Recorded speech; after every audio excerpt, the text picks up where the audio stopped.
Bismillahirrahmanirrahim. Assalamualaikum warahmatullahi wabarakatuh. Pada kesempatan kali ini saya akan membahas mengenai keterkaitan IAI atau Ikatan Akuntan Indonesia, BI Bank Indonesia, dan DSN Dewan Syariah Nasional dalam proses penyusunan standar akuntansi dan auditing bagi bank dan lembaga keuangan syariah. Penyusunan standar akuntansi keuangan syariah Indonesia atau diwujudkan dalam bentuk PSAK, Pernyataan Standar Akuntansi Keuangan. Di dalam syariah ini ada PSAK nomor 59 tentang akuntansi perbankan syariah yang kemudian diubah menjadi PSAK Syariah nomor 101 sampai 111. Nah, penyusunan PSAK ini tidak lepas dari kerjasama 3 lembaga di tingkat nasional. Yang pertama adalah dari IAI atau Ikatan Akuntan Indonesia, yang tentunya penyusunan PSAK ini menjadi tanggung jawabnya IAI. Ini dari sisi akuntansinya. Kemudian ada keterkaitan dengan Bank Indonesia.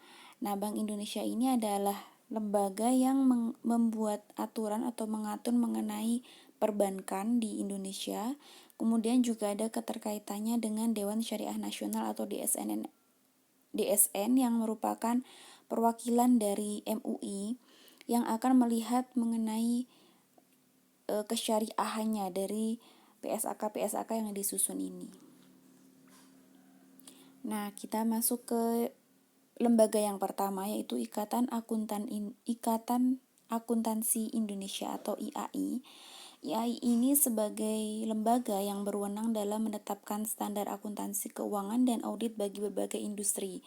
Jadi tidak hanya di syariah saja, tapi IAI ini juga lembaga yang berwenang dalam menetapkan standar-standar baik untuk konvensional, kemudian standar akuntansi yang digunakan untuk syariah. Selain itu juga untuk standar yang digunakan UMKM dan lain-lain. Nah, ini adalah kewenangan dari Ikatan Akuntan Indonesia. Kemudian standar akuntansi dan audit yang sesuai dengan prinsip syariah sangat dibutuhkan dalam rangka mengakomodir perbedaan esensi antara operasional syariah dengan praktik perbankan yang telah ada. Jadi awalnya memang adanya standar akuntansi secara konvensional, tapi seiring berkembangnya waktu karena lembaga-lembaga syariah juga mulai banyak, sehingga dibutuhkan standar yang bisa digunakan. Makanya dari IAI dibuatlah standar yang sesuai prinsip syariah ini untuk mengakomodir perbedaan. Jadi nanti bisa dibedakan apa yang ada di konvensional, apa yang ada di syariah. Nah, karena tidak semua standar yang ada di konvensional ini bisa diterapkan pada lembaga-lembaga di syariah. Kemudian IAI ini memiliki Dewan Standar Akuntansi Keuangan atau disebut DSAK yang memiliki kompetensi dalam menyusun standar akuntansi keuangan atau SAK. Jadi dari lembaga IAI ini yang bertugas untuk menyusun standar adalah DSAK. Nah, DSAK ini bekerja sama dengan berbagai pihak untuk penyusunan SAK bagi bank dan lembaga keuangan syariah di Indonesia. DSAK ini bekerja sama dengan Komite Akuntansi Syariah atau KAS. Kemudian pada tanggal 25 Juni 2003, ini telah ditandatangani juga nota kesepahaman antara Bank Indonesia dengan IAI. Jadi selain dengan pihak KAS, IAI ini juga bekerja sama dengan Bank Indonesia dalam rangka kerjasama penyusunan berbagai standar akuntansi di bidang perbankan syariah. Jadi karena ada keterkaitan dengan perbankan, yang mana perbankan itu berada di bawah aturan Bank Indonesia juga, sehingga IAI juga harus menjalin kerjasama dengan Bank Indonesia untuk membuat standar-standarnya. Kemudian pada tahun 2006, IAI telah berhasil menyusun draft pedoman akuntansi perbankan syariah Indonesia atau PAPSI.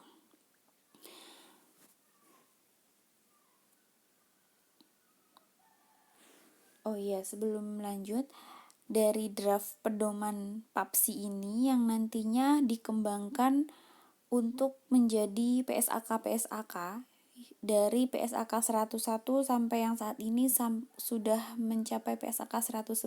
Jadi dasar penyusunan PSAK ini adalah dari PAPSI, Pedoman Akuntansi Perbankan Syariah di Indonesia. Kemudian untuk lembaga yang kedua yaitu Bank Indonesia. Bank Indonesia ini merupakan lembaga pemerintah yang bersifat independen, yang salah satu tugasnya adalah mengatur dan mengawasi perbankan, termasuk perbankan syariah di Indonesia. Jadi dulu memang perbankan syariah belum banyak. Nah, karena semakin banyaknya perbankan syariah, sehingga itu juga menjadi tanggung jawabnya Bank Indonesia untuk mengawasi jalannya perbankan syariah. Nah, kemudian ruang lingkup pengaturan dan pengawasan BI ini untuk perbankan syariah ini meliputi Bank Umum Syariah atau BUS. Bank Umum Syariah ini bank yang telah menyatakan diri sebagai bank umum. Jadi dia berdiri secara independen. Contohnya adalah saat ini Bank Muamalat, dia berdiri sendiri, memang didirikan sebagai bank syariah. Kemudian BNI Syariah saat ini juga sudah independen, tidak ada kaitannya dengan BNI lagi. Kemudian Mandiri Syariah, Bank Syariah Mandiri BSM itu juga sudah independen. Nah, selain itu BI ini juga mengatur dan mengawasi unit usaha syariah atau UUS. UUS ini karena namanya unit, jadi dia masih berada di bawahnya induk. Contohnya misalnya ada bank Bukopin Syariah mungkin ya. Bank yang induknya ini adalah konvensional, kemudian dia punya unit usaha yang menjalankan bisnis di syariah. Jadi ada anak usahanya di bidang syariah, tapi induknya tetap menginduk ke bank konvensional. Ini namanya unit usaha syariah. Kemudian yang ketiga adalah Bank Perkreditan Rakyat Syariah atau BPRS. Nah, ini adalah bank-bank yang biasanya berada di daerah-daerah atau ruang lingkupnya lebih kecil dibandingkan BUS dan UUS. Ini ketiga bentuk perbankan ini atau usaha ini diawasi oleh BI. Nah, kita sempat beberapa kali belajar mengenai BMT, Baitul Mal wa Tamwil. Nah, itu karena masih berada di bawahnya koperasi, sehingga Bank Indonesia tidak bisa mengawasi dan mengatur secara langsung ke BMT. Jadi ruang lingkup pengawasan Bank Indonesia masih hanya terbatas pada ketiga perbankan atau ketiga bentuk lembaga ini. Kemudian Bank Indonesia membentuk Direktorat Perbankan Syariah yang secara khusus dan intensif mendorong pengembangan perbankan syariah pada khususnya dan ekonomi Islam di Indonesia pada umumnya. Nah, di Bank Indonesia sendiri ada direktorat khusus yang memang dibentuk untuk perbankan syariah. Jadi, dalam satu organisasi besar dengan sengaja dia membentuk direktorat khusus untuk perbankan syariah yang akan mendorong pengembangan. Jadi tugas dari Direktorat Perbankan Syariah ini adalah untuk pengembangan perbankan syariah di Indonesia. Jadi tugasnya fokus ke pengembangan perbankan syariah. Kemudian BI juga aktif mengamati dan turut mengembangkan pasar dan lembaga keuangan syariah lainnya. Jadi tugas utama tadi adalah mengawasi untuk ketiga bentuk lembaga tadi, tapi BI juga terus mengembangkan diri untuk turut berkontribusi dalam pengembangan lembaga keuangan syariah yang lain. Misalnya asuransi syariah. Ini ada kaitan dengan keuangan juga sehingga harus diawasi oleh BI. Kemudian pasar modal syariah, pasar uang syariah, reksadana syariah, lembaga keuangan mikro syariah, yaitu Baitul Mal wa Tamwil atau BMT yang tadi saya sebutkan. Jadi meskipun secara tidak langsung, tapi tetap akan ada pengawasan dari BI. Karena kalau kita pelajari lebih lanjut, BMT ini ada di bawah aturan koperasi, sehingga dia tidak terikat banget dengan aturan-aturan dari Bank Indonesia. Misalnya dalam bentuk aturan bagi hasil. Nah, itu dia tidak harus mengikuti dari aturan yang ada di Bank Indonesia. Nah, BI ini juga menjalin kerjasama internasional, seperti bekerja sama dengan Islamic Development Bank (IDB), Islamic Financial Service Board atau IFSB, International Islamic Financial Market (IIFM), Accounting and Auditing Organization of Islamic Financial Institution atau AAOIV. Jadi kerjasama dengan pihak internasional juga dilakukan. Hal ini untuk mendapatkan masukan-masukan. Jadi BI ini tidak bisa mengembangkan dirinya sendiri, tapi dia juga butuh masukan dari negara lain. Ketika dia melihat dari lembaga-lembaga di luar, lembaga-lembaga lain, dia akan punya ide bagaimana untuk mengembangkan lembaga-lembaga syariah di Indonesia. Jadi dari kerjasama dengan beberapa pihak ini akan memberikan dampak positif sehingga di Indonesia bisa diterapkan aturan yang lebih baik untuk perbankan atau lembaga-lembaga syariahnya. Kemudian untuk lembaga yang ketiga dalam penyusunan PSAK Syariah ini adalah Dewan Syariah Nasional atau DSN. Nah, DSN ini singkatan dari Dewan Syariah Nasional. DSN adalah lembaga yang dibentuk oleh Majelis Ulama Indonesia atau MUI yang mempunyai fungsi melaksanakan tugas-tugas MUI dalam menangani masalah-masalah yang berhubungan dengan aktivitas lembaga keuangan syariah. Jadi memang Dewan Syariah Nasional ini dibentuk untuk menangani masalah yang berkaitan dengan lembaga keuangan syariah. Nah, salah satu tugas pokok DSN adalah mengkaji, menggali, dan merumuskan nilai dan prinsip hukum Islam syariah. Nah, nanti akan dibuat dalam bentuk fatwa. Jadi ada fatwa DSN MUI nomor sekian. Nah, itu bentuk dari hasil kerja yang dibuat oleh DSN. Nah, ini untuk dijadikan pedoman dalam kegiatan transaksi di lembaga keuangan syariah.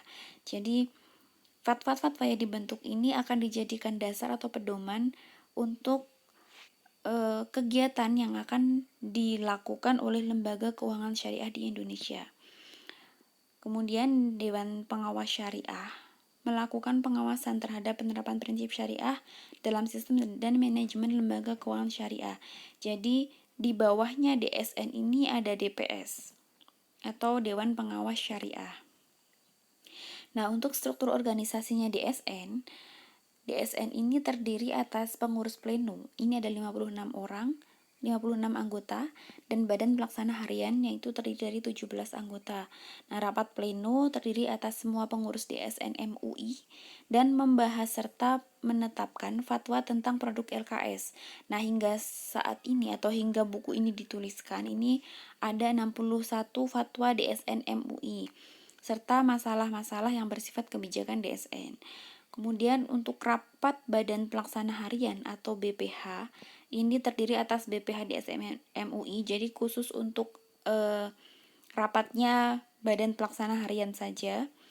Dengan materi rapat antara lain, jadi BPH ini punya rapat rutin, materinya adalah rapat mingguan setiap hari Rabu, kemudian rapat silaturahmi dengan calon DPS, rapat presentasi calon lembaga keuangan syariah atau LKS, dan rapat khusus misalnya dalam rangka menyusun draft fatwa dan lain-lain. Kemudian, apa sih DPS itu? Yang tadi merupakan bagian dari DSN. Nah, DPS ini merupakan kepanjangan tangan DSN MUI dalam menjalankan pengawasan terhadap bank dan lembaga-lembaga keuangan syariah di Indonesia. Jadi karena DSN ini tidak bisa terjun langsung ke lapangan mengawasi ratusan bank yang ada di Indonesia, makanya dia membutuhkan DPS ini yang akan menjadi kepanjangan tangannya. Jadi nanti yang akan terjun langsung untuk mengawasi perbankan atau lembaga-lembaga syariah adalah dari DPS. DSN MUI ini telah menetapkan prosedur penetapan DPS. Jadi untuk bisa direkrut sebagai DPS ini ada prosedur yang harus dipenuhi seseorang. Nah, DSN MUI ini nanti akan menyeleksi. Yang pertama, lembaga keuangan syariah harus mengajukan permohonan penempatan DPS kepada DSN melalui sekretariat DSN. Jadi, ketika ada lembaga keuangan syariah yang baru berdiri, dia akan mengajukan kepada DSN untuk ditempatkan DPS. Nah, permohonan tersebut dapat disertai nama calon DPS atau meminta calon kepada DSN. Jadi, pengajuannya itu bisa dia mengajukan sendiri namanya siapa yang akan dijadikan DPS atau dia meminta kepada MUI, DSN MUI. Nanti DSN MUI yang akan menempatkan DPS di situ. Kemudian permohonan tersebut dibahas dalam rapat BPH DSN MUI. Nanti nama yang telah diajukan akan dibahas pada rapat harian.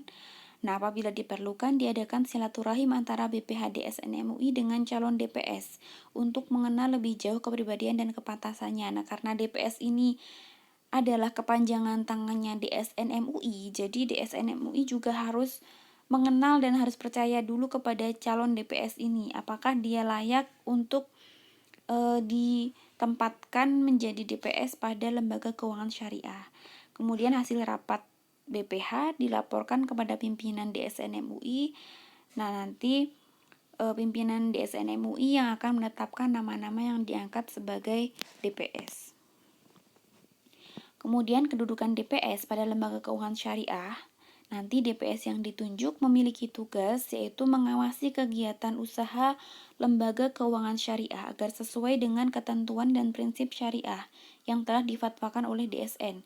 Jadi DPS ini punya tanggung jawab untuk mengawasi kegiatan. Jadi dia harus memastikan bahwa segala kegiatan yang dilaksanakan oleh lembaga keuangan syariah ini sudah sesuai dengan prinsip syariah yang sudah dibuatkan fatwa oleh DSN MUI. Kemudian fungsi utama DPS adalah sebagai penasehat dan pemberi saran kepada direksi. Jadi ini tentunya berkaitan dengan prinsip syariah. Dia akan memberikan saran kepada direksinya. Kemudian pimpinan unit usaha syariah dan pimpinan kantor cabang syariah mengenai hal yang terkait dengan aspek syariah serta sebagai mediator antara lembaga keuangan syariah dengan DSN dalam mengkomunikasikan usul, saran, dan saran pengembangan produk dan jasa dari LKS yang memerlukan kajian dan fatwa dari DSN. Kemudian posisi DPS adalah wakil DSN dalam mengawasi pelaksanaan fatwa-fatwa DSN di lembaga keuangan syariah. Nah, DPS ini harus dipercaya benar oleh DSN karena dia adalah sebagai wakilnya DSN yang terjun langsung di lembaga keuangan syariah.